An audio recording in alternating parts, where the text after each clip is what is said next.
Welcome to the Mastering Fulfillment podcast, where we focus on bridging success with fulfillment in your personal, business, and spiritual life.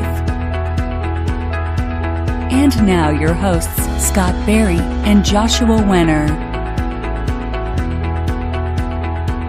Hello and welcome back to the Mastering Fulfillment podcast and part 3 of our series, Mastering Freedom.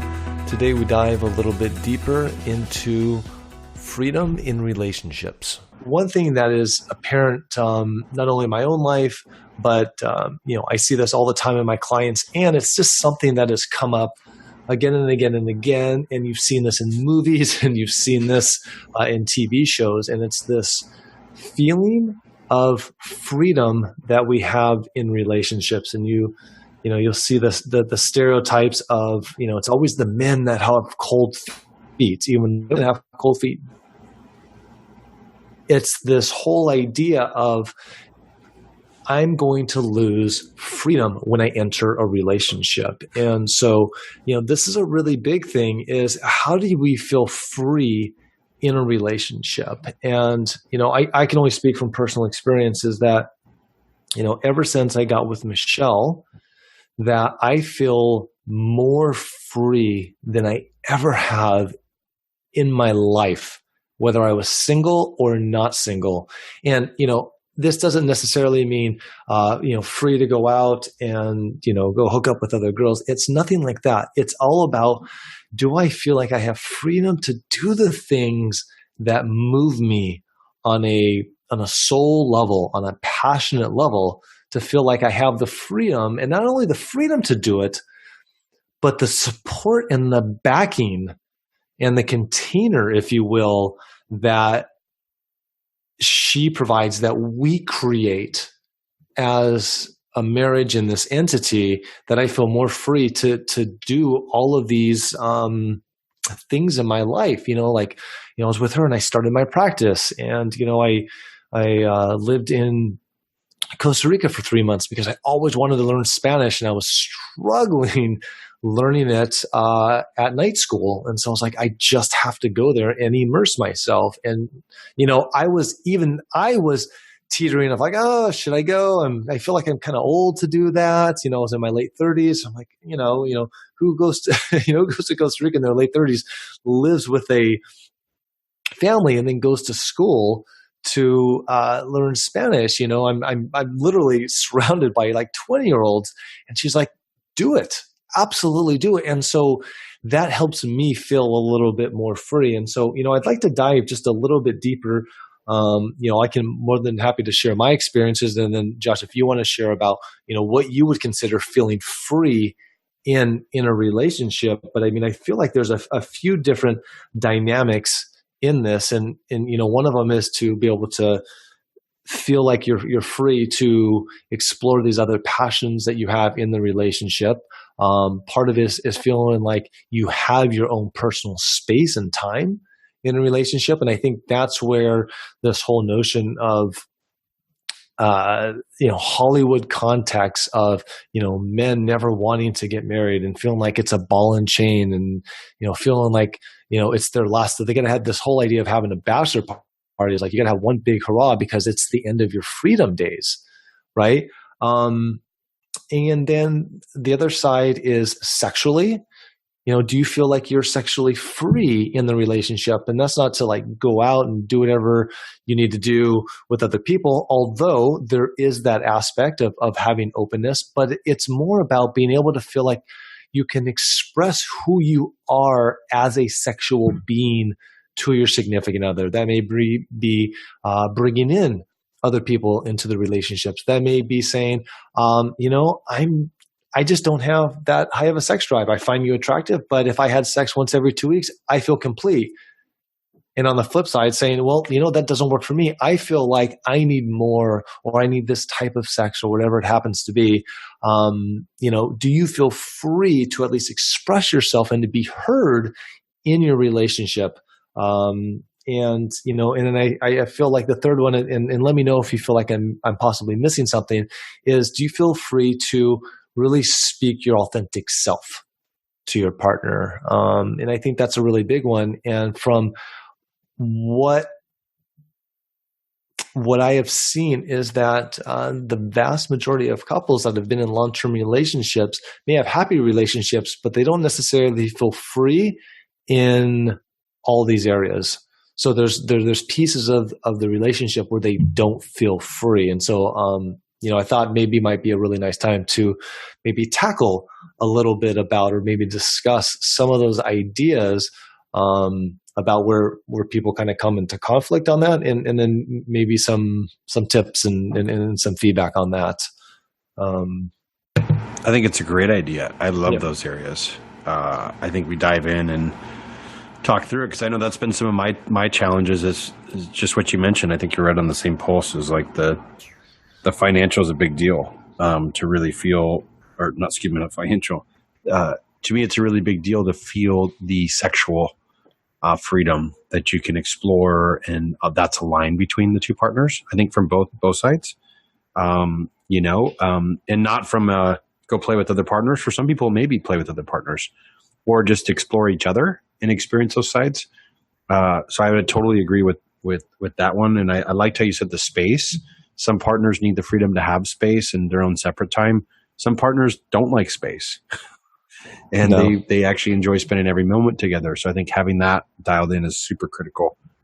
I think the financial conversation is important in relationship, what it looks like, because some people don't feel complete unless they have a certain amount of money or assets or significance. So they're kind of unfulfilled from a freedom, because one partner maybe values the family and spending quality time, and the other one's like, we don't have enough money and you need to be working harder. So I think that's a values thing sometimes, where somebody really values like moments and special time with family. I've just seen it with some of the men where their spouse is like really wanting more money and more, freedom from that level. And then I think there's also the, how you're emotionally supported, what you've talked about. So I think this is a really interesting subject. What's your thoughts on diving into the conversation around it? And, So here's my thought process. I'd love to take each one of these, and I'd love to almost ask you a few questions and almost interview you and get your feedback, since I know that you are cultivating, maybe not actively seeking, but ultimately want to cultivate a relationship where you feel free. I know that's really important to you. And so maybe we can dive into that a little bit, explore the topics, and then I'd love to ask you a couple questions about your definition of that, because that could be really important. So why don't we start with the financial side? So here is a good example of a friend that I have, where they've been together for a while and not married, but together for quite a while, quite a few years. And the conversation has come up about children, and they aren't spring chickens, and so there is the factor of the quote unquote biological clock, and kind of take that with what you will, but I'm sure you can kind of imagine what that means. And there is a kind of not necessarily a number, but an amount or a certain type of income and bank account number that at least he feels that he has to have before he could even entertain the full discussion about moving forward into family. Even though they both have talked about the possibility of family, it's hard for him to even have that discussion when he doesn't feel like he's financially free in the relationship. Whereas her side is more of the context of like, what? It's not like we're making 10 grand a year. We're actually okay. We may not be at the level that we want to be, but I would love to consider a different question on, okay, so if we were to make this work, what would that look like? And it's hard for him to even think about that, because he doesn't have this feeling of being financially free, because for him, it's a set number. of like, wow, well, we can't even think about buying a house or, even trying to raise a kid if we don't have that much money. And so I know that can be very, very constricting for a lot of people. And so as you are possibly looking to bring in your mate or your significant other, do you have a certain context of what you would need to feel like in a relation to feel financially free? What would you guys need to feel? What would you guys need to be at in terms of a couple, and what would you need personally in order for you to be financially free? And then I guess the top layer of that question would be, do you feel like you have to have a certain amount of income right now or a certain bank account level before you can even start looking to bring in a partner to share your life with? Question. And I think everybody's a little bit different in how they process it. For me personally, I have a similar thing where I'm in a little 1-bedroom, which is great for me and my cat. And I could actually probably fit a partner in here if I had to. It wouldn't be the ideal situation, but definitely not for family. What I would want to create for family, I definitely want a little bit more space, and I want a house and a yard, and I just want a little bit more groundedness. Is a vision I've had. And so I've also seen a number of friends with children, and I definitely want children, by the way. And I'm also, the older I get, it doesn't matter if they're my children. It doesn't matter if I meet somebody and she has a child, or we adopt. So I'm actually at the place in my life where I know I'm supposed to be a father. And I'm kind of okay. There's a lot of kids that need love in the world. So I'm actually, I didn't ever think, if you'd asked me this even a couple years ago, I would have said no way, but it's just where I'm at now. I know I'm supposed to be a father. And I think part of it was my cat. So kind of a tangent, but like, here's this cat that wasn't mine, didn't come from my womb, my seed. Speak of the devil. There she is again. But man, I love her. She's my daughter. And it just really opened me to like, wow, okay, a child's a child. And so yeah, so that kind of answers that piece of like, I definitely want children. I'm not attached to which it looks like, as long as it feels good to me is where I'm at. But I will say this, if I do have my own, if it came from me, my own flesh and blood with the partner that I met and we had one together, I definitely would want a little bit more support. I've seen friends that have had multiple children and just seen the stress that they went through and how it takes quite a bit of a toll on them and their relationship. And I've had other friends that have a little bit more financial abundance and were able to like bring in somebody to help do the laundry. And like the ones that I saw that I just was really impressed with how they did it is they both moved their businesses back home because they're both successful at what they do. So they both have careers, but neither of them wanted to give up the careers. So they both changed around their business models to be home. And then they would take turns during the day. So they each got time with the child while the other one worked. And then in the evening, they would actually have a nanny come in the evenings and at night. So they actually got to have dinners together and actually still build the relationship. And they got sleep because they needed to have sleep for the day. And the nanny would watch the child at night and laundry. So I've had other people that wouldn't maybe agree with it, but to me, that sounds amazing where you get your sleep so you're not so run down and you still build the relationship.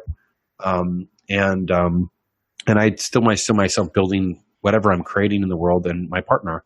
So to me, if I had my own, meaning if I went through those early stages where they need that type of support, where it's like 24/7 in the beginning, that is definitely my vision for it. If I happen to meet somebody who already has children, and it's past that stage, to me, it's important to make sure that I'm in the right neighborhood and the right space, if you will.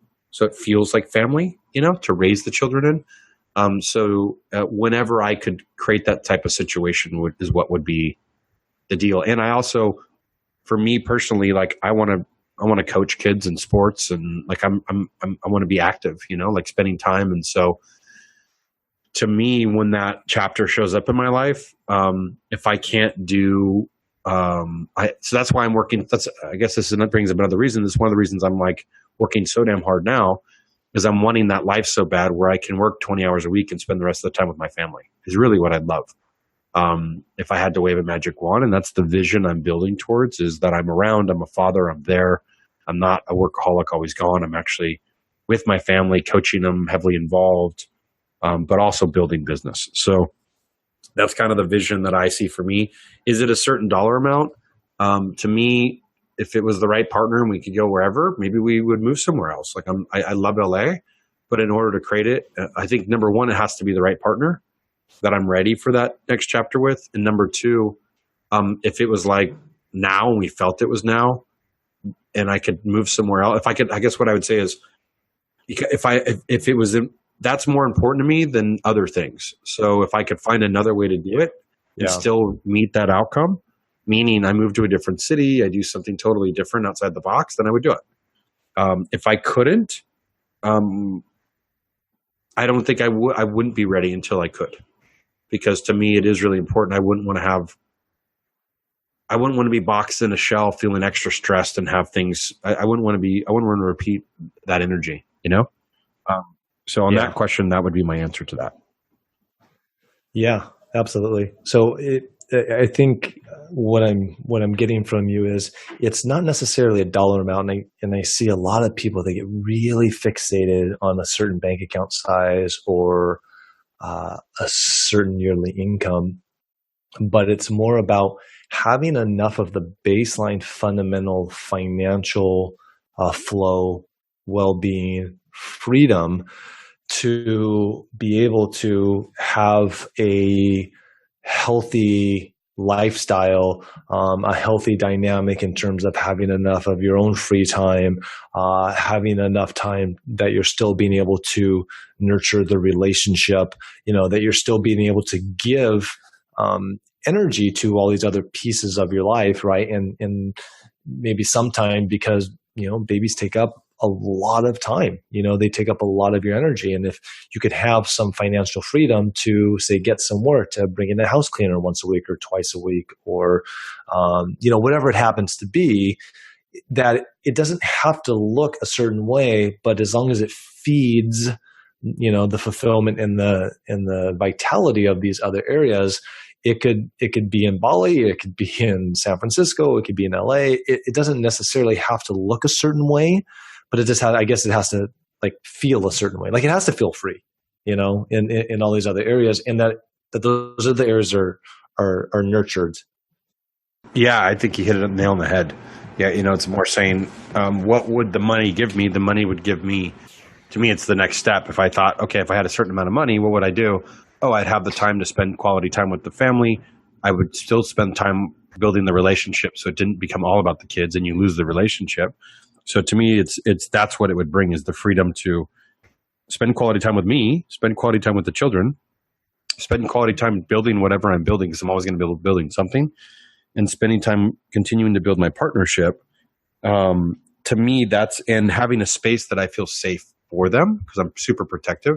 That's the criteria. So to me, however I could get there, I would say, what would the money be used for? Well, how can I find another way to do this? And what's another way? Can I move somewhere? Can we do this? Can we do that? Like, how can we hit this outcome? And if I couldn't, then I would say, okay, well, let's build a plan to get there. What do we got to do to get there? Do we have to move to Thailand? I mean, again, when you're outside the box, you might say, man, we can move to Bali and live for like a king and queen for $1,000 a month and hit our goal. Are you open to moving our life over there? You know what I mean? So again, to me, that's how I would brainstorm, is if it was ready and it was ready now, like, can we find a way to meet that outcome where we can live that lifestyle to do it? And if we can, great. And if we can't, then I wouldn't be ready. Right. Yep, absolutely. And I think, that is, if there's some really good feedback that can be really summed up in that, is what I see so often, and I have been I've gotten caught in this crux many times, is that, having to think that it has to look a certain way and it has to have a certain dollar amount. And we supersede that in a way where we're not necessarily putting into play why it is that we need this much money. We get so fixated on the payout and we have to have this much. But if we can really keep reminding ourselves that it's not the money that we want, and it's never the money ultimately that's going to set us free, but it's the energy in which all of the items and that the money is going to create, right? And just like you said, if it's this and if it's this, and if this feeling of being able to provide for my child whenever they need, and if that works better in Las Vegas than it does in LA, then so be it. But ultimately, it's the why of why you're doing the things that you're doing for the money. Why are sorry, a little tongue tied on that one, but why is it that you're making the money to ultimately do the things that the money is going to help you with, and that's freedom and feeling like you can travel and safety and food and all of that. And what I have found is that more often than not, it takes a lot less money ultimately than we need. Now, does that mean we shouldn't be abundant and that we really shouldn't reach for the stars? Absolutely not. It's like where I feel like is some of the ultimate freedom is when you can live an amazing life on pennies a day, and then all of a sudden you get a life where you're making multiple dollars a day, and it's just like, wow, all this is just a bonus, as opposed to the flip side where you need this high dollar amount lifestyle just to feel like you're kind of breaking even on the fulfillment side, and anything less than is causing you a little bit of anxiety. So I think there is a really big thing where you can just really feel like you're opening yourself up to a lot more freedom. And the financial thing is pretty big, but if you just start to realize, okay, ultimately, what do we want? We want freedom, connection, and all these other things. And, this is the amount of money that we need. So I think that's a really important piece. The other side is, the emotional and the communication. Do you have any type of expectations of the relationship, or what would your ideal be in order for you to feel free in a relationship, in that area of feeling emotionally free and free to communicate in the relationship? Like, what would that look like for you? Like, what would the right partner, what would that dynamic look like for you? Emotionally free. Like, if you're in a relationship, how would you know that you were emotionally free in the relationship? Or how would you feel like you were free to express yourself in the relationship? Like, how do you know you would feel free when you're in the relationship? Great question. So to me, I'm very communicative. So the emotional connection is super important. So when something comes up, what I do is I talk about it. So to me, I might have something come up, and I'm very clear of again, because I'm practicing the work of realizing it's my stuff, or when something comes up. So the way I communicate it is, hey, this has nothing to do with you. I need to ask some questions because something's coming up for me, and I need to get a little bit more clarity. And so I guess for me, when there's stuff coming up, if I already know going in, I have all this trauma from my past that we all do, and certain things trigger me, especially when you're in partnership, it gets extra triggered. Then what I've learned to do is, instead of projecting or blaming or creating drama or any of this other stuff, I learned to clear it by speaking into it and by asking questions. And I find that's when it vanishes. So to me, what would be emotionally fulfilling is somebody that I could communicate my triggers to with full responsibility, that could hold space for me without taking it personal.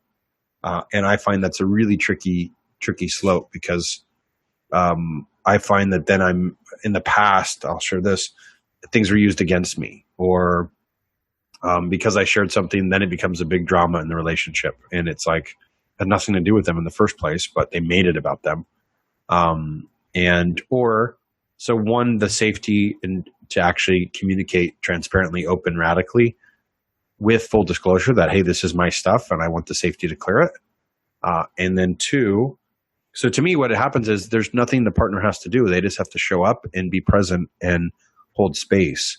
And so that I'm not reaching out to another friend or going outside the relationship to create false projections, or like, I don't want any drama, So to me, it's a way of protecting the relationship and bringing everything to them instead of going somewhere outside of it. And then the second thing would... Can I ask you something Sure. real quick? So just to clarify, would you say part of that is the freedom to feel like you can express yourself without being judged? Is that what you're talking about? It's almost like, how would I describe it? It's without it being a drama about them. So I'll give you an example. Like I was just recently talking with somebody, and I noticed something coming up for me, and I shared it, and then they got really triggered. And so it was like, now they're really triggered about whatever we just talked about. And it was like, it had nothing to do with them. It had to do with me, and I was wanting to be connected and share. And so to me, I don't know if that's clear or not. Here's what I found is a lot of times it's in past. A lot of my relationships, it's always my fault. And then they punish me again and again and again and again and again. And they bring up things from my past. And it's like, it happened like 6 months ago or a year ago, and they still bring them up.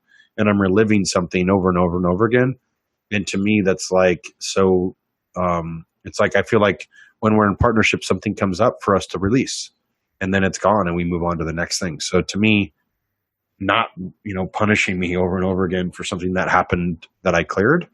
And also taking responsibility, I guess, would be a big one, like taking full responsibility for their life as a whole person. So there's no victim, there's no villain, there's that all energy's gone.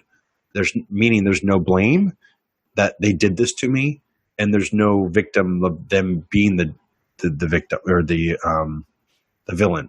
So to me, when you remove all that energy, it's literally just two whole people sharing their experience and like, oh, I'm triggered because this happened from my past. It has nothing to do with you. This got triggered me.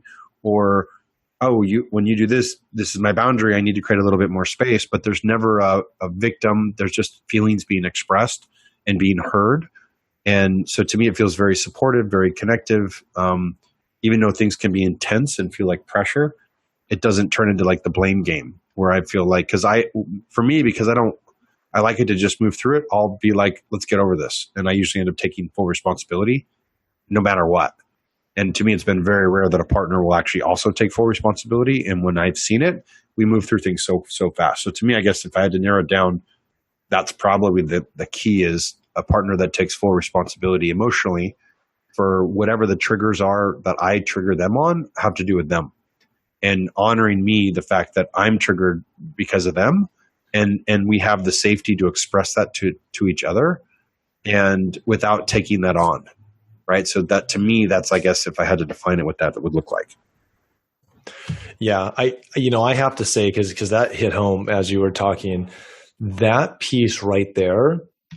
And again, this is just a personal share, and everyone else, every relationship has their own definition on, what feeling free emotionally and just what feeling free in the relationship means to them. For me, it's exactly what you just described. And it's one of the things that hasn't always been apparent in my relationships, but what I have with Michelle, and actually what I've had with a few of my past recent relationships, but the vast majority have not been like this, is this. In order for me to feel completely free in the relationship, one of the core principles we have is that we take accountability for each other's feelings. Now, we may have some impact on them, but at the end of the day, I don't have, I'm not in control of how someone feels. I may have some influence on it, but at the same token, in order for me to feel free is that we have to take 100% complete responsibility for our own actions and feelings. And I know that's a very hard pill to swallow for a lot of people in a lot of relationships, because we trauma and some betrayal and things like show up in the relationship. But what I have found is that with life, relationships are fucking tough, and stuff, trauma, trials, and tribulations are always going to be coming up in the relationship. And I cannot feel free in my own marriage if I feel like I'm going to be maybe constantly blamed for the way somebody feels. And so I know that sounds very harsh, but in order for me to feel completely free, it's like I have to know that they're going to take complete responsibility for their own feelings and actions, and that we can always come from a place of talking through it without having to do this blame game. And I think when that comes into play, it's really hard to resolve a lot of the conflict. Now, that doesn't mean that maybe one person may be responsible for some of the pain that's in the relationship, whether it's infidelity or wherever it happens to be. That comes up all the time. It's not always a 50-50, he said, she said, and we just have a difference of opinion. A lot of times, there is some, hard shit that one side did to the other.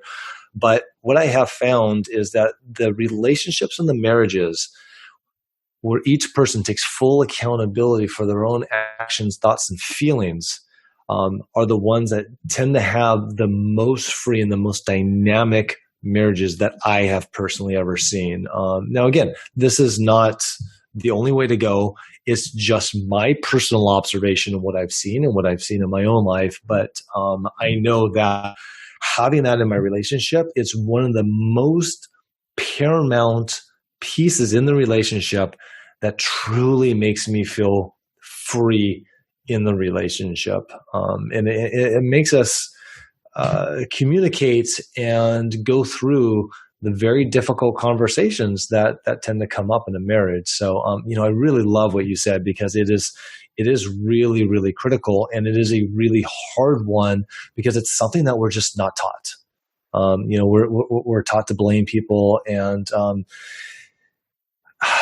what I have seen through long-term relationships and long-term marriages is resentment starts to build, and it starts to layer and layer and layer and layer. And it gets to a point where unless you're doing some just incredibly, incredibly deep, hard, uncomfortable work, it's hard to have clear communication about issues that come up without resentment coming into play about previous things, because that stuff starts to weigh on us very heavily. And this whole idea of scapegoating ultimately only ends up hurting ourselves, not the people that we're actually scapegoating. And unfortunately, the people that we love the most, ultimately, our significant other, are the ones that tend to get hurt the most, including ourselves. So, that's a really big one. And that may not be on, like I said, on everybody's list or even in their paradigm, but it is, at least in my opinion and in my life, it has been one of the most freeing things. So I completely hear what you're saying. And then what about on the sexual side? How would you know that if you felt free sexually in your relationship? So stay tuned for part 4 of the Mastering Freedom series, Feeling Free in Your Sexuality.